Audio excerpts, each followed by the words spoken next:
fellowship, as I call it. We're not talking, we're going to fellowship.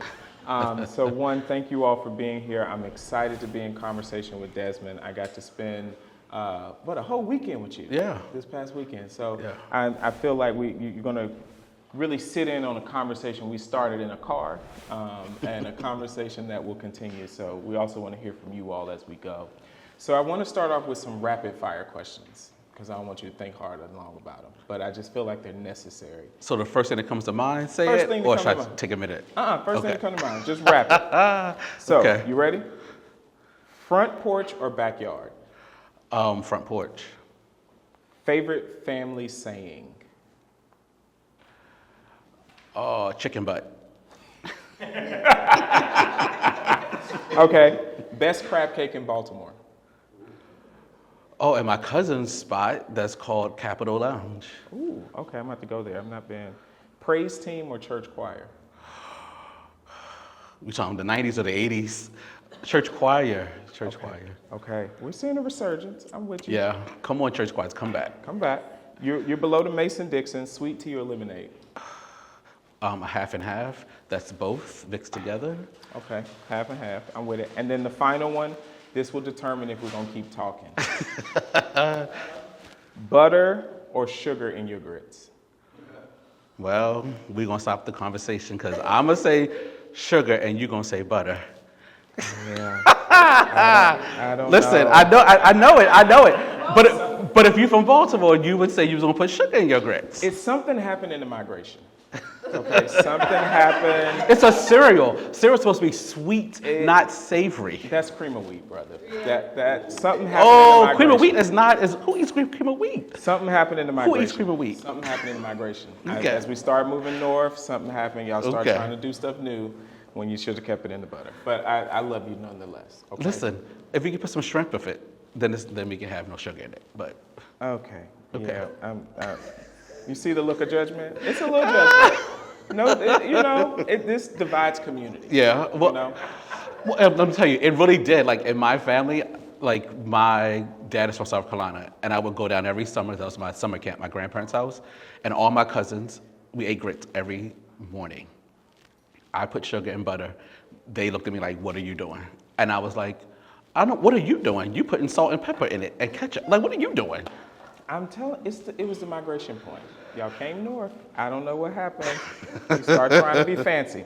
Okay, so I have so many questions for you in light of where we sit, in light of this piece that's behind me. Yeah. Because, my feelings around this piece right here and shouting, but we're going to get there. Come on. My first question, though, is talk to me about growing up in Baltimore as a black boy and how those experiences shaped who you are today as an artist.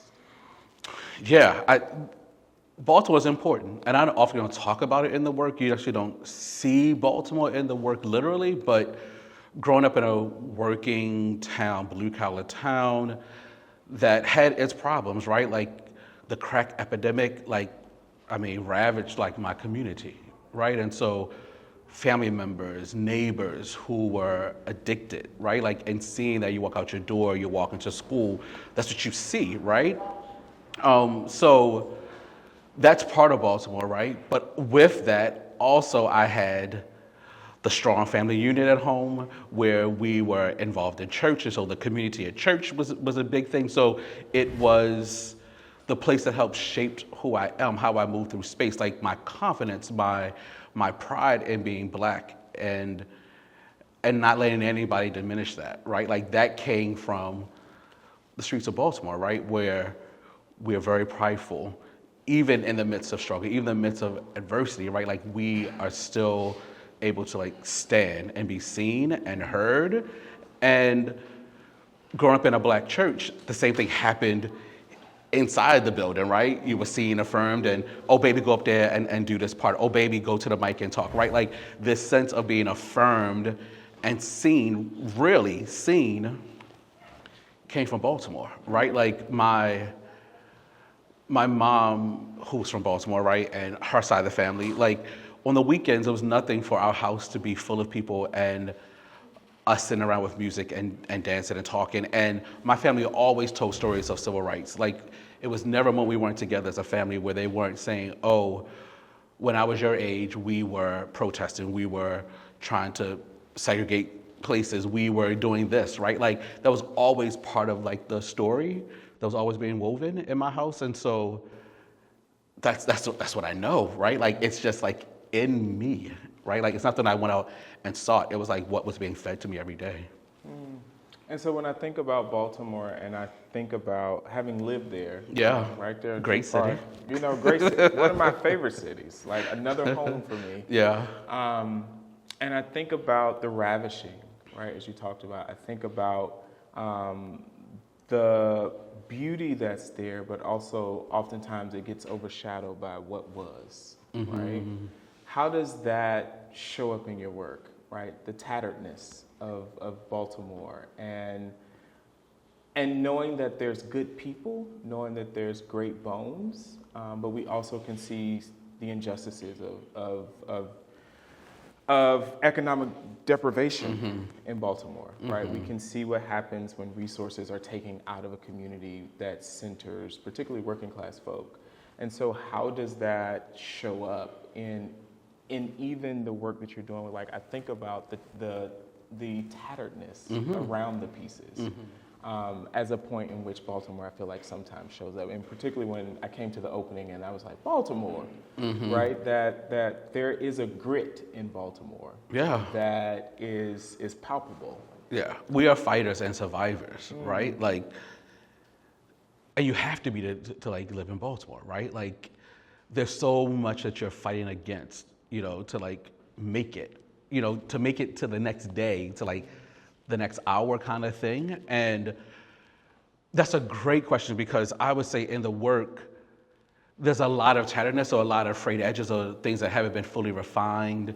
I'm opposed to like putting hems on my pieces and hemming the work, because I think it's important to see the thread. It's important to see the frayed edges. It's important to see what it took to have what's on front, right? And so when I think about Baltimore, I think about, oh, I'm a product of that city, but look at me. Like, you don't see all the brutality. You don't see all of that when I show up in a space first off, right? Like, you get to see like somebody's put together and someone who's been educated and all of that. But when you look at the work, I want you to be able to see that everything isn't perfectly stitched together. Everything doesn't have a nice rolled hem on it, right? And that's important, because I'm not trying to make completed works. Like, these are works in progress.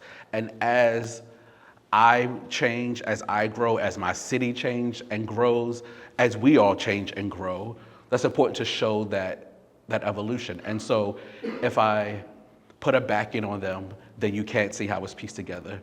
If I roll my hems, then you don't see the frayed edges. So you think everything was just perfect, and that's how it arrived, that's how we got there. And that's not how I got here, right? Like, I'm here about all the struggles, the joys, the celebrations, all of that makes who I am, right? But also makes the work that's actually hanging in this space, right? That's important to that as well. So, yeah, although you may not, as I said, may not see Baltimore just in it, right? Like, but if you know Baltimore, if you know me, then you see it. Yeah. You know? Absolutely. Look, Yeah. You see me, you see them.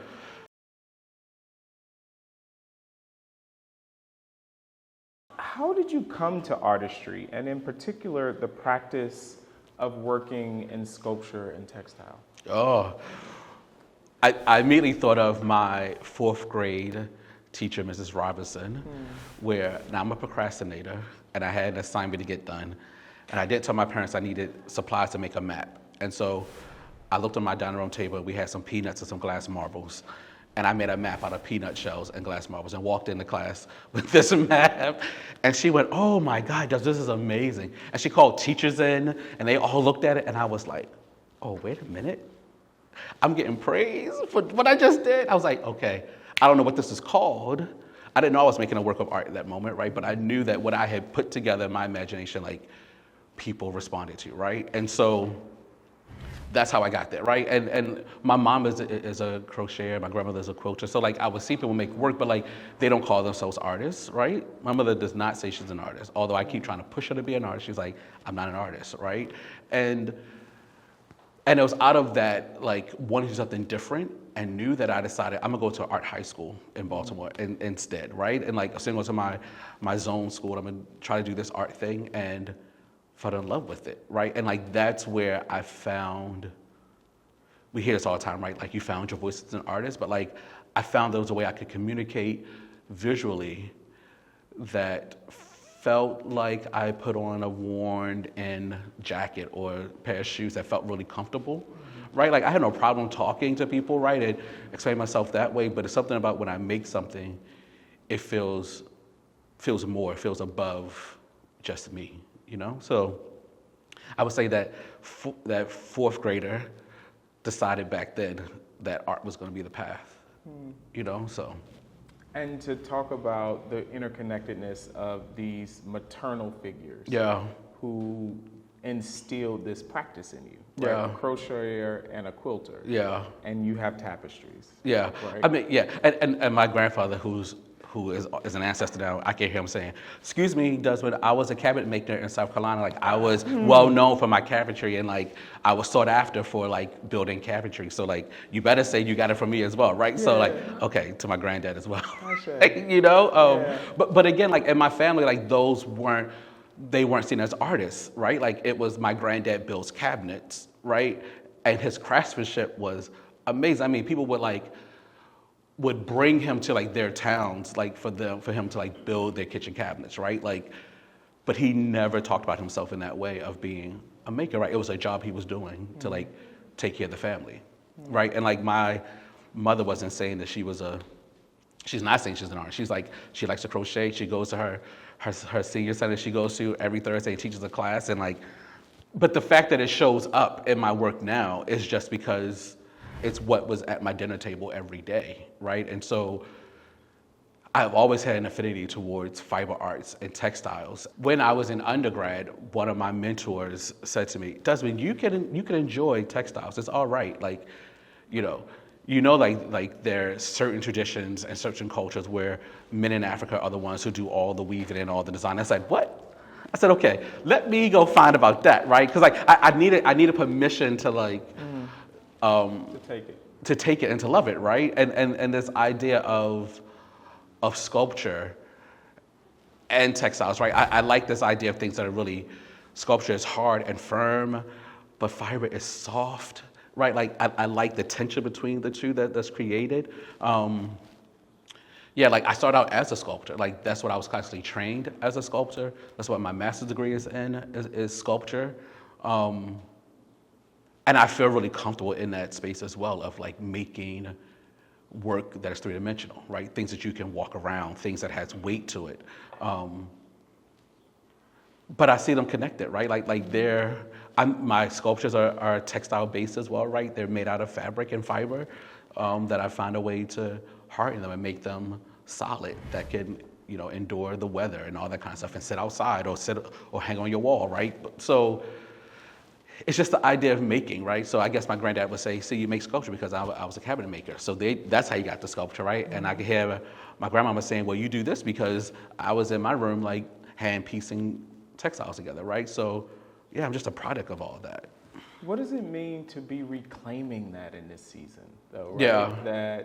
That you come from this trajectory of artists, right? And because we also can rename them, right? You come from this lineage of artists, and to be the embodiment of it, where it's all colliding in one space. How do you sit with the weight of that legacy? And what about it propels you forward, right? That you can not only sit in it, but you can move with it, that you can rest in it because you're sitting with this these two cloud of witnesses, right? These two folks that are journeying with you, pushing you in the ancestral realm, and a mom who's still going out every Thursday to teach it, right? And to do it in your body, right? Because I think you were hitting something when you were talking about, I had to go know that there were other men that were doing this, right? Particularly when we think about quilting and working with textiles. It's such an awesome responsibility for me to do the work, and I see it as an honoring of them. And that they're getting to live through what I'm doing, right? And so My grandmother, who I spoke about, Ruth Brown, right? At the opening, only went to the 6th grade, her education, right? And was a domestic worker. And I want people to know her as a scholar. I want people to know her as a maker. I want people to know her more than just being a domestic worker that took care of somebody else's children in their home. When I'm in my studio, I'm thinking about her. I can see her in her bedroom, in her chair, hand piecing. And while she's doing that, I'm at my sewing machine doing the same thing, and we're having a conversation.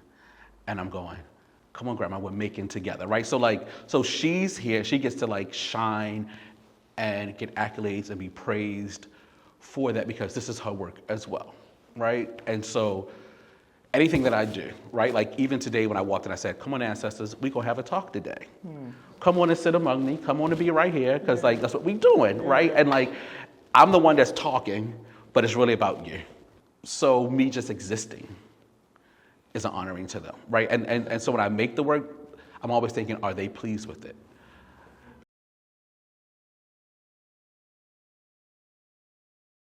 Okay, tell us about this body of work in the gallery right now. Who and or what was the impetus, which you started talking about some, and why did it need to be in the world right now? Oh, the weight of joy is how I see my lived experience, right? It's who I am. I talked about what I was being fed as a kid at my parents' dining room table and by all my uncles and aunts and cousins and play cousins, play aunts, all that stuff, right? You know how we do in the community, right? We just got tons of aunts and uncles. Hearing that my mother helped to bus her elementary school as a little girl that's under 10 years old doing that. Oh my God, I could imagine what it was like to go into a school and you're the only black girl going into this school to bus this school in Baltimore. The stories that you have to tell, your experiences, right? And for her to be such a loving mother, right? Never was I ever aware of the pain that she might have been holding, right? Now I could say, maybe I could sense it, I could see it, but she never was gonna talk about it and put it out there on display.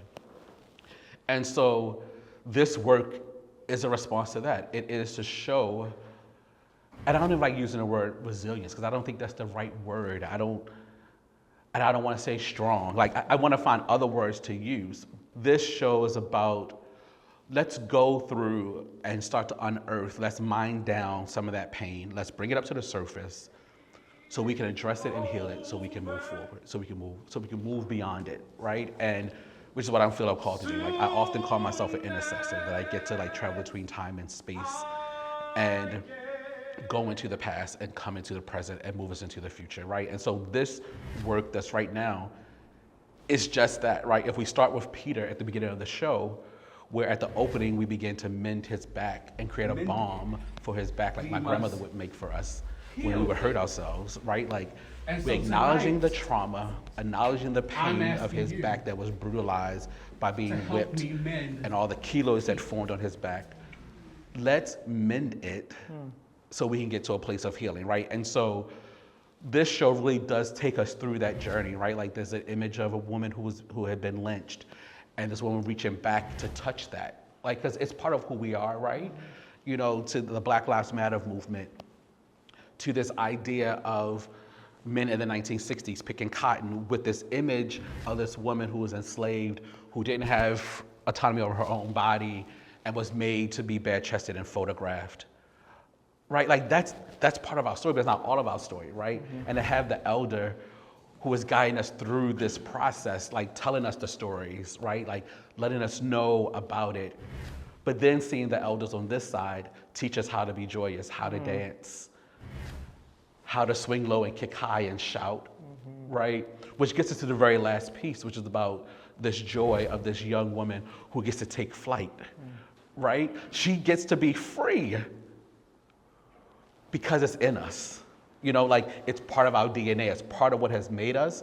And so I needed it to be in the world because I need for Black people in particular, all people to know this, but for Black people to know that we are great, right? And that let no one diminish your light. Let no one steal your soul, your joy. Like, you are perfectly made, right? And a time right now where erasure is happening of a stroke of a pen, it's important for us to tell the stories, and artists are the truth tellers. Talk about the influence of spirituality in your work. It is so pluralistic and ancestral. Has it always guided your artistry? Who are the ancestors, both familiar and communal, that you call upon to journey with you in this realm? Yeah. So yes. I didn't have language for it when I first started making work, right? When I was that 16-year-old making work in high school, or that 20-something in undergrad, I knew that I was my most creative and got all of my ideas when I was sitting in worship on Sundays. As soon as I sat down, ideas would start flooding. And I got hipped and said, I'm starting bringing my sketchbook to church. So I would be sitting on the front row with my sketchbook, sketching out ideas, writing down things. While the preacher's preaching, I'm seeing images of like work to make, right? And my work has always had this spiritual element. I remember even for my thesis in undergrad, I'd asked my church if I could hold my show in the church. And so my professor's class, we come up and we got this whole, oh my goodness, I pieced like this 50-foot long tablecloth that was like for the communion table that I wanted people to like usher themselves up to the table and like partake in, right? Like, oh, I didn't even think about that until now, connections. But like this idea of spirituality has always been a part of it. And maybe also because, as I said in the beginning, church is where I really got a sense of who I was. And I really thank my grandmother for that, because she's the one that gave Jesus to me, right? Like, she's like, seeing her witness every day is what led me to that. And so this idea of being gifted to do a thing, I believe is one of my gifts, right? God has gifted me to do this thing. You're gifted to do something, you have to do it, right? Or you're gonna lose it, it's gonna be taken away from you. And if you're gifted to do something, it has to be to glorify God and to uplift people, right? And so I know we don't always talk about that in my work. I don't normally talk about, oh, my faith is what's guiding my work, right? Because it's not always accessible to everybody. Everybody doesn't necessarily want to talk about that, right? Or get that. But it's what's guiding me. And I try to think of ideas just to make on my own. And I get to my studio and it never works. It always falls flat. It's always trash, in my opinion. And it's only when I get quiet and still to listen again about what to make is when things are what they're meant to be, right? And when my great-grandfather died, I was 7 years old. I remember saying to my mom, oh, I thought you said Pop had died, because he was in my bedroom. Like, I don't know, he was walking in the bedroom, like, and you said it, like, whatever, right? Like, and so that was like my first moment of like encountering my ancestors, right? And like not being fearful, being like, oh, that is great. Like, it was really comforting and welcoming. Like, I liked it, you know? And so when I speak of ancestors now, I'm thinking of particularly like my Uncle Joe. I think it's important to say their names, right? We have to say their names.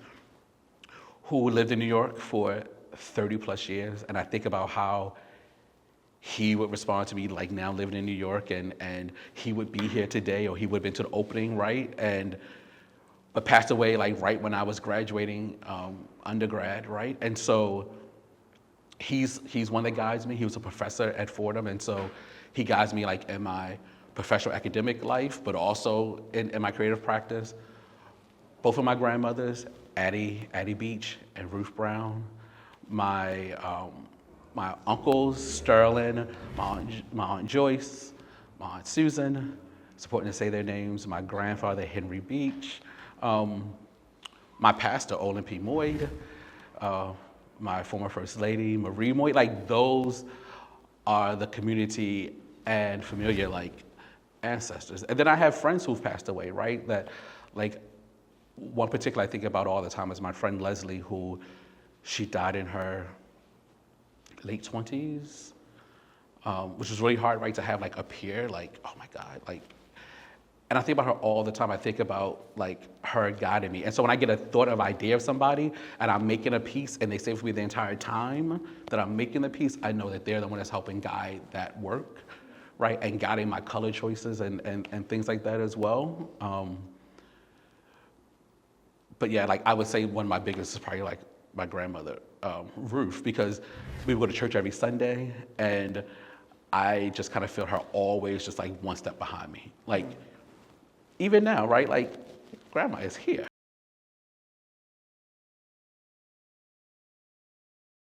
I want to stay there for a moment because I think when we first met and I came in the gallery, Yeah. and Richard had pre-warned me, he was like, I got somebody I think you're going to really like. And so when I walked in and I saw an altar, Yeah. and I saw Christianity on the wall, Yeah. I was like, these are my people. Because you're blurring lines, right? Well, yeah. That more often in our traditional religious spaces, particularly Black religious spaces, Black Christian spaces, can be seen as the demonic, right? That you have a altar, right? That is literally calling forth the people that's in the text, because it says we have this great cloud of witnesses. I often tell Christian people, Jesus goes on the mountain to talk to who? Ancestors, right? But that people who had gone before, but that you have this very traditional African practice, right? Ifa is very much so present in ancestral and Yoruba traditions in the space. And you have this very southern, below Mason-Dixon line church upbringing. How did you come to be okay with that? Because I'm sure that's not the context in which you grew up in.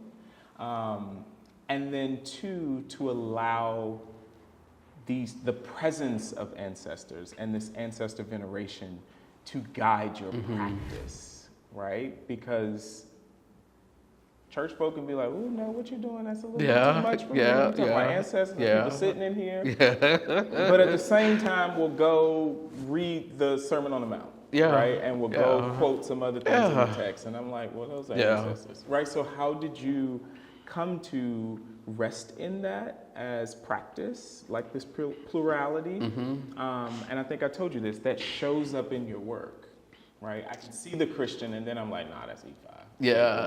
I'm conjuring. Yes, right? yes. And that's beautiful in and of itself. Yeah. So I think I must just have been very unique or fortunate in where I grew up, because I grew up in a church that was very progressive and very liberal.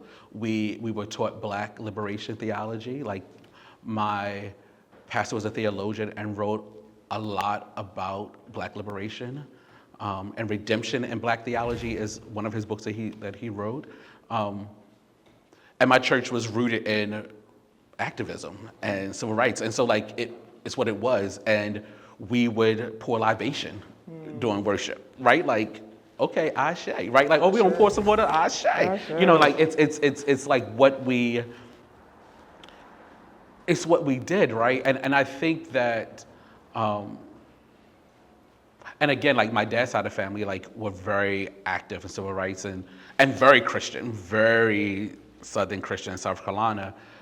But this sense of who we are and where we come from, right? Like, most of my family were educated in historically Black colleges and universities, right? So this sense of history and who we are was really important. And this idea of faith, like I know I practice a subset of Christianity that is fused with African traditions and beliefs that found its way into Christianity, that we were able to practice on the plantation under the noses of the enslavers without them knowing what we were doing, right? And so the way in which we hum and sing and rock and praise, that's infused, that's from the African traditions, right? That you gave us this thing that you thought was going to control us, right? But what it really did, it gave us liberation, because you gave us Jesus, who's a liberator that you gave to enslaved people.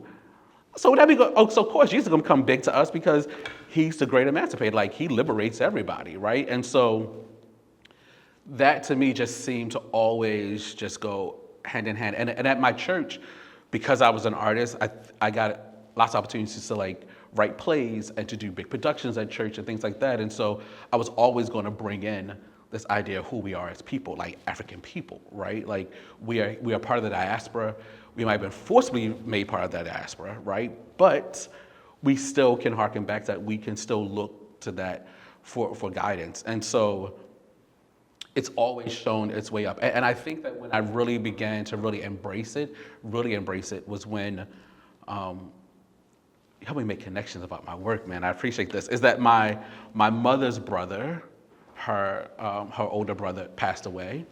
And in my family, I'm the one who like takes on the responsibility of like planning the funerals and doing all that kind of stuff. And for this one, I was like, oh, we're gonna do like a different kind of thing. We're not gonna go to a church. We're gonna like build an altar and we're gonna have some music and some dance and then we're gonna pour some libation and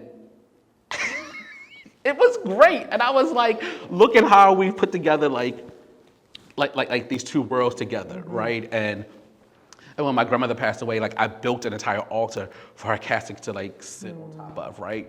And like this idea of this is who we are, like, and that's the beauty of, and that's to me of like blackness, right? That like the blackness is taking all of that, like saying Christianity, taking African traditions, and making it a new thing that is black, right? Like it's like blackness for us.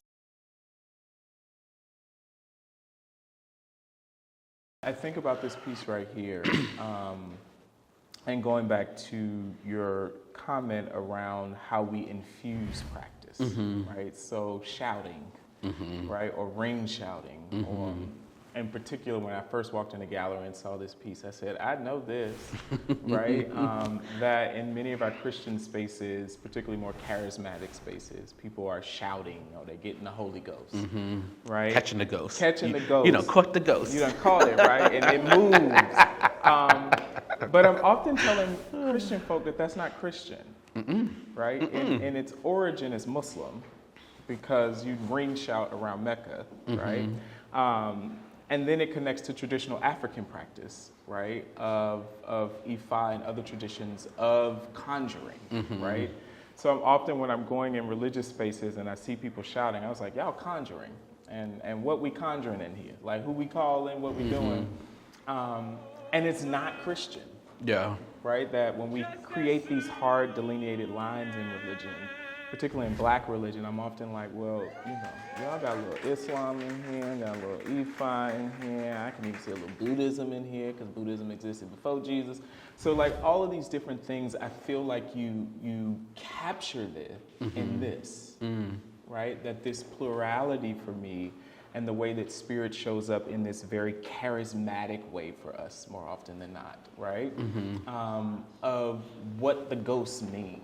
Right? That when you talk about liberation, when you talk about the freedom, people are shouting because they're trying to let go of something. Yes.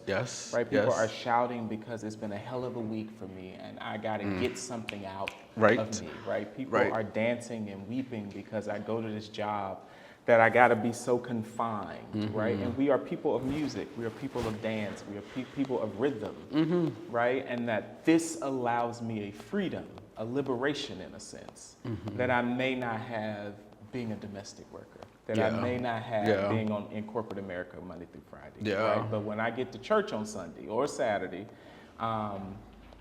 or Friday, depending on what tradition you're in, right? That I get to free myself. Yes. Right? And so my question in thinking about this piece, in light of that, do you see yourself as a preacher? Because you bring in liberation. I know. And I just said to my grandmother, why you make him say that? Because she's always said, you'll be a preacher one day. And so I would say, yes, I'm a preacher, but I'm not a preacher, the traditionalist idea that I'm going to stand in a pulpit and deliver a sermon, right? I think that I got to test that out some at my church in Baltimore, where I got to write these plays and be really dramatic and like tell these stories and like use art, right, to like deliver a message to people. That's me, like preaching. Like, I wasn't taking a text and like doing 3 points and hooping and like making people start to shout, right? Like wasn't doing that.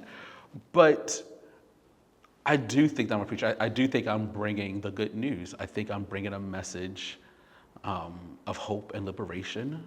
I think I'm bringing a message of joy, right? And when I think about this particular piece, Swing Low, Kick High, it is him showing us how to do that, right? Like he's giving us permission to do that.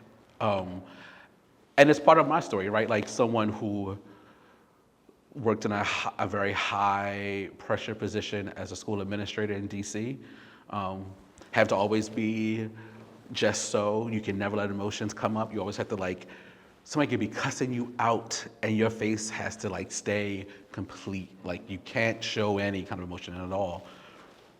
And so when I would go to church, that was my release, like, oh, all that baggage I had to carry all week. All the faculty members that came to me with problems, all the parents that came to me with problems, all the students came to me with problems that I couldn't like, I had to like stay the administrator, right? Like got to release that moment, right? I got to be free and let that go. Again, when I'm working in the studio, I'm thinking about those students as well, right? I'm thinking, oh, come on, Elder, what are you going to tell to that student, right? To that young person, so they can see themselves differently in a new way. And to me, that's a preacher, right? Like a preacher's bringing in the good news. Like I'm bringing this message to you. Will you receive it? Will you hear it? You know, what you going to do with it? So. And these become your sermons. Yeah. And you're really an evangelist because you ain't got no home.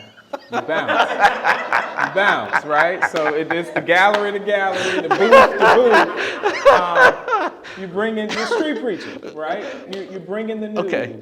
Give me my mic and my amp. Let me get out in the corner. No, absolutely, right? But that for me, artists are answering call, right? Mm-hmm. That the text says some will preach, some will teach. Mm-hmm. It was not an exhaustive list. It was an example, mm-hmm. right? That this becomes a way for this ancestral wisdom to mm-hmm. come forth, for scripture to be interpreted and to come forth, right? And to call people to their higher self. Right? Mm-hmm. That's what the church in its traditional sense is supposed to do for folks. Yes. Right? It's supposed to love on folks. Yes. It's supposed to call us into introspective work, to figure out what's going on with us, to be in community with one another, and to call us to our higher self. And so, for me, that work happens in this room, mm-hmm. right? That as I am in this place, I am in a tabernacle, mm-hmm. right? And that the work is preaching, right? Even if you're not here talking about it, I can glean the message from my own experience, mm-hmm. right? That this liberation, if you've mulled over the text, right, as someone who pastored, right, mm-hmm. if I have sat and mulled through this text, right, and I've researched and I've studied and I've done all this other stuff, and I give it to the people, how it lands with the people is how it lands with the people based on the Spirit yep. needing for the people. Yep. And so when people come in this gallery and they sit with Peter, they sit with Swing, they sit with the message is going forth, mm-hmm. right? Whatever the healing, whatever they need in this space, you provided and you created an altar, right? Mm-hmm. To ensure that whatever has happened and whatever is needed happens. And I think that that's beautiful work. And that you call us, for me, into this joy, mm-hmm. right? That you call Black folks into their own dance, right? You may not go to church and shout, yeah. but we where the fans at nowadays? Yeah, come on, we two-stepping, yes. we're still dancing, yes. right? We're still finding joy. We're still conjuring, mm-hmm. right? That something in a world that consistent, as Lucille Clifton would say, come celebrate with me, that something every day has tried to kill me. Mm-hmm. but has failed, right? That every day as people of African descent in this country, we're constantly being killed, yeah. right? Physically, emotionally, psychologically, and that you're calling us to joy and calling us to conjure and to dance and to laugh and to heal. Yes.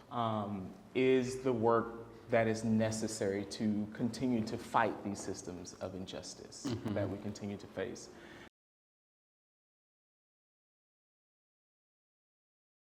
And so for me, my question is, why is it important for you as an artist that your work speaks to the injustices of Black people? And what does your work call us to do with those injustices? And then what does it call someone who ain't Black that's looking mm-hmm. at it to do around the injustices that happen to Black mm-hmm. bodies? Yeah, so it's really multi-layered, right? Like I could talk about each piece from a different idea, different theme, because it's so layered. But I think that, as I said before, artists are truth tellers, and we are the key to humanity. If we don't have artists, how do we know we're human? I don't know. Like I feel like artists help us know that we're human, and so that's important. One, right? That I want to tap into your humanity, and I think that I have a deep love for Black people. Yes, because I'm Black, but I have a deep love for Black people, and I really, I root for everybody Black. I want everybody Black to be winning, right? That's what I want, and I want us to be whole. And I recognize that we have generational trauma. I recognize, unfortunately, our ancestors did not intend on giving us this trauma. And they didn't want to pass it on to us. They didn't. They really didn't. But we have it. And we have to resolve it and heal it so it doesn't get continually passed on to others. So that's one. We got to do it. I want them to see themselves in the work. I want them to heal themselves. And I want them to be affirmed and loved. And I feel that what I'm doing is different because, yes, other artists are making work to add to the canon, and I respect that.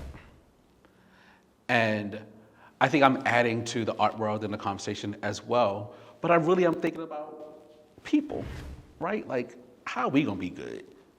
Like, that's important to me.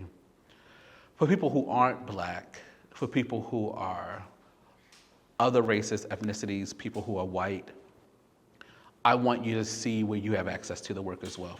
Where do you show up? Where's your story? How is your story similar? For white people, I want them to look at it and go, oh, I have work I have to do. I have to heal stuff in who I am, right? And sitting in my whiteness and in my existence as well. Because white people are carrying trauma in their bodies as well. Like, how could you not, especially in the United States, how could you enslave people and treat them the way that they were treated, and you don't hold that trauma in your body as well, right? The trauma is different, I assume, right? Because I don't know, right? But like, I can only imagine, like, it has to be different. And so when you walk into this space, although these are Black faces looking at you or brown faces looking at you, how does it still tap into your humanity as well? One word that defines your relationship with history. It's intense. It's intense as hell. Like it is tension. Like I have this tension with history that moments I'm angry and frustrated, and then moments of like I'm excited and joyous and see liberation in it. But it's like it's so intense and all consuming, right? And so I guess the word would be, I would use the word intense, but it's because of all those things. It's because of emotionally what it feels like. What it feels like when I'm at the Library of Congress going through archives. That's intense, because the archives are speaking. So it's intense, right? When I am on the train going to my studio and I have like my grandma riding with me, that's intense, right? Because I think back to like how we would go to church on Sundays, you sat in the back seat. And I would see in my mirror, and like we would go to church every Sunday together, right? Like that becomes an intense moment, right? Like when I was doing research for this show, right? And I was looking at Peter's image. That's intense because you can't help but to think, well, that could have been my back.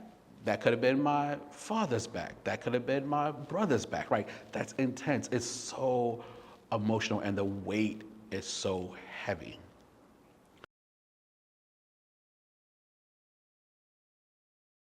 Okay, I'm open to see if there's any questions. I love the question that you asked about spirituality and the relationship between the African root religion and then Abrahamic faiths. That's something I grapple with my own identities too. So I loved hearing about your experience growing up in a church that was so progressive. That's such a wonderful experience to hear about, and I wish that was the case for so many other people, to have their spirituality and creativity both nurtured. So that was wonderful to hear about. My question had to do with this quilt over here, with the woman dancing. She has those shells falling out of her toes.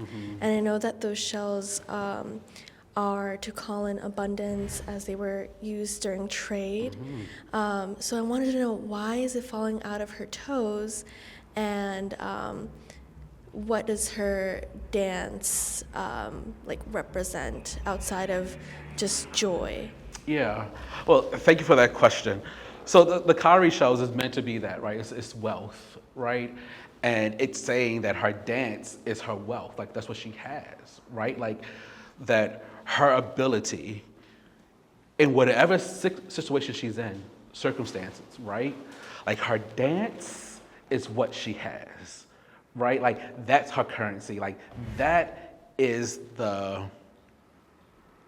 it's the money, you know, and so, and also trying to tie back to this African tradition, right? To like bring in that into our story as well, right?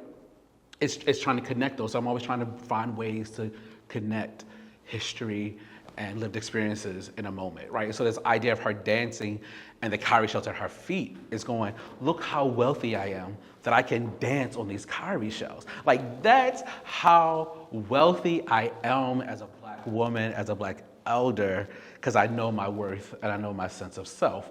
I wanted to ask about just how you work and how do you get to a place of completion with a piece? Because they're so layered, and I feel like you could have stopped at a certain point, but then you brought these people out to us, you know, and I'm so used to like looking at pieces and I'm going in, but these I feel are coming out to me, and like the shells that are out, the beads that are out, the handkerchiefs that are out, the fabric that is out on the back of the man behind me. Like, how did you get to that place and then realize, you know what, this is complete. I think this is where I'm landing with this particular piece of work. Just kind of curious.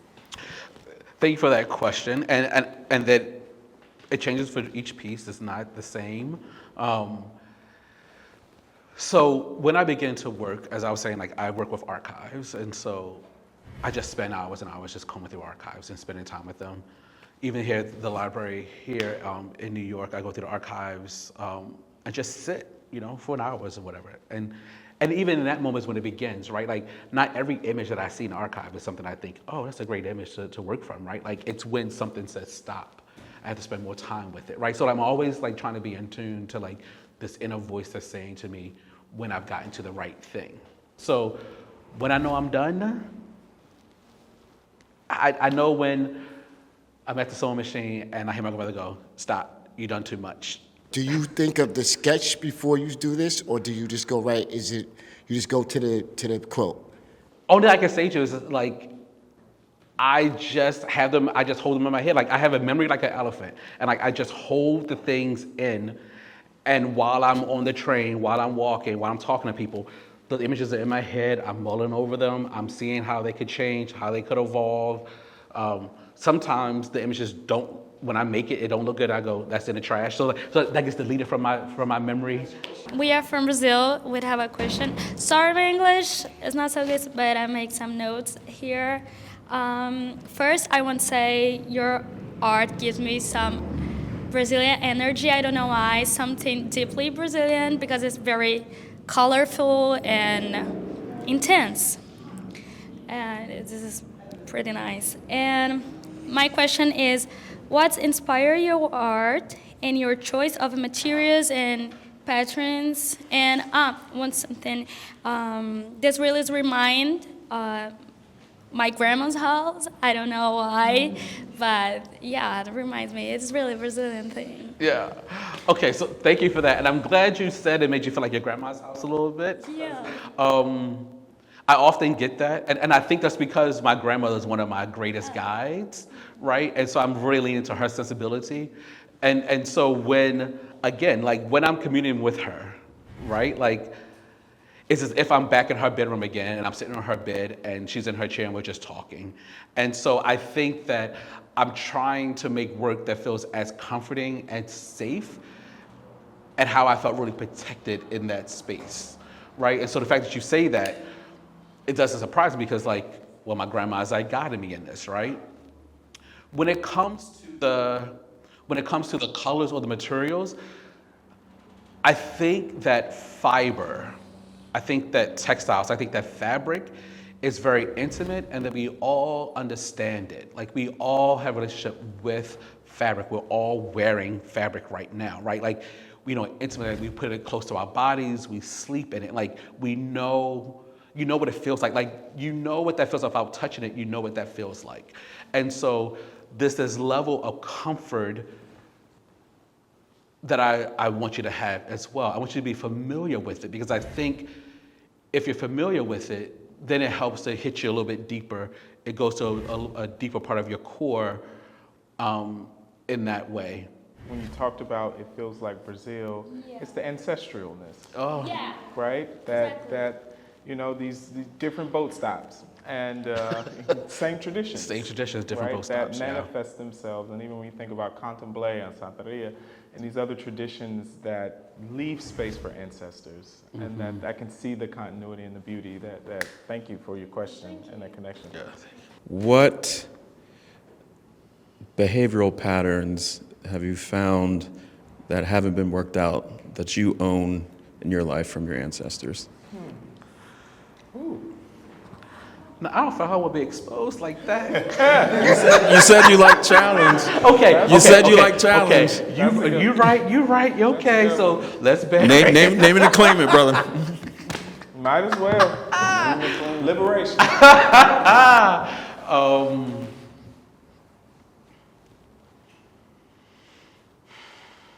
Okay. There are some behaviors that I know are from the ancestors that I'm trying to resolve and work out. And that is my response to certain situations and behaviors from other people that trigger something in me. I have certain ancestors that have certain behaviors that trigger them, that when it comes up, I try to resolve it in a different way, in a manner out of love, that hopefully they can start to go, see how I'm healing this, how I respond to the situation? See how I did that out of love and not out of anger, not out of frustration? Like, it's love. So, have we healed that enough yet? We're not just gonna be aggressive about it and angry about it. We're gonna, like, respond differently.